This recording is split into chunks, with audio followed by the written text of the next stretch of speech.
Shout out to Boxing Scene one more time for the one time for, supplying us with this this interview. I'm gonna leave the link in the description as usual. This your boy CJ Goodfellow back with TBT and more. But we talking about boxing once again. And apparently Mikey Garcia didn't believe Omar Figueroa was gonna make weight for their potential fight. He said, once I couldn't make the fight with Linares and Roberts Jr., I looked at 140, looked at my options, and he basically said Omar Figueroa wasn't going to do nothing for me at 140. So why even consider this man's name, in my opinion? Why even say this guy's name? That's why I don't get. Why are you saying this man's name then? Why is he even in your vocabulary? Because nobody was thinking about Mikey Garcia and Omar Figueroa until, it slipped out that Mikey team said they might fight Omar Figueroa. Well, nobody think about that fight, and it made you look bad. And once I started talking about the fight, a lot of people said it was a dangerous fight for Mike Garcia, and it was. He says that he was scared that, for one, it wasn't going to do nothing for his career like Adrian Broner. That's why he looked at Lipinets. He's looking to pick and choose his fights to be a pay-per-view star. He's trying to be a 4-weight class champion or something like that now. He's in prima donna phase right now. He didn't, shook the cobwebs out, came back after the layoff last year, Mikey Garcia. And now he's looking for the best fight that can get him into prominence. And to me, he ain't going to be no pay-per-view star. To me, he ain't cut like that. I'm not saying he's not good enough, but, would you pay to see Mikey Garcia fight at this point? Absolutely not. And he said he was also concerned about Omar Figueroa fighting at 140. They said in the article, Figueroa's fought as high as junior middleweight, and 154 pounds. His last fight in July was 147 versus Robert Guerrero. And, Omar Figueroa told him, I can make the weight. It ain't no problem. I fought at 35. I fight at 40. There's no issue making the weight. But now Mikey is hiding behind the excuse that Omar would make the weight. Well, do the $500,000 purse or do the, whatever purse you did, the penalty you did with Broner, because Broner sure made that weight when you put that weight penalty down, But I understand he said, it's not a title fight or whatever.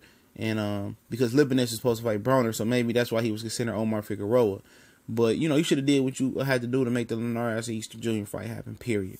He talking about the money wasn't there. He talking about the money. Fight. Fight. Sometimes you got to take a step back to take a couple steps forward. A lot of people don't understand that. He would have had 2 belts versus Robert Jr. if you could have got that win or Linares. You could have came back versus the other lightweight, whoever had the title, right? And then you would have had leverage and you would have made that money back because you would have had 2 titles that they won. Period.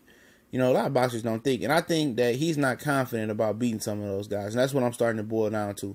Because if you fought Robert Jr., okay, in the unification bout, that's bigger than a Lipinets fight, And if you would have beat him, if you really feel confident that you could beat him, like a lot of your fans do, and a lot of fans believe Robert Jr. is a bum or a subpar fighter, if you can beat him, you would have walked away with the IBF and you would have had your WBC belt, right? Then you could have went back to Linares and demanded more money and made that money up that you didn't get versus Robert Jr. because you compromised. Because you're bringing 2 belts to the table versus 1. I'm pretty sure Linares would have took that offer and ran with it. Then you would have had 3 belts. You'd have been unified champion. You could have moved up to 140. And then by you being unified champion, you'd have been ranked high and you could have been in line for a belt.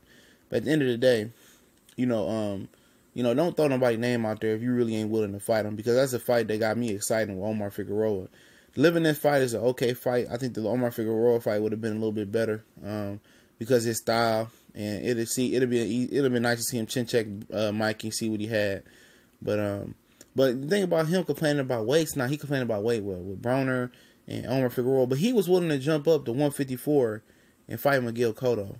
He was willing to jump up to 47 and fight Keith Thurman. So what is the weight issue? I don't understand. Why is the weight an issue? If you're willing to jump up to 54 and 47, and you putting weight penalties on guys like Broner and Omar Figueroa, like you the Don Dada, Floyd Mayweather, the 140-pound division right now. If weight ain't a thing, you can move up and you versatile in your weight. What's the issue about fighting Omar Figueroa and Broner, even if they do miss weight? It's not for a title. What's the issue? I'm trying to tell you, Mikey Garcia is a little fragile mentally, and I'm starting to really see that. And a lot of guys already said that, especially after the Salido fight when he broke his nose and his brother pulled him out the fight, basically. And I'm starting because of headbutts. I'm starting to see that, man. I still got love for Mikey, but it's a lot of contradiction in the way he moves and stuff of that nature. You feel me? And we'll see. Don't throw nobody's name out there if you ain't really, really, really want to fight him. We gone.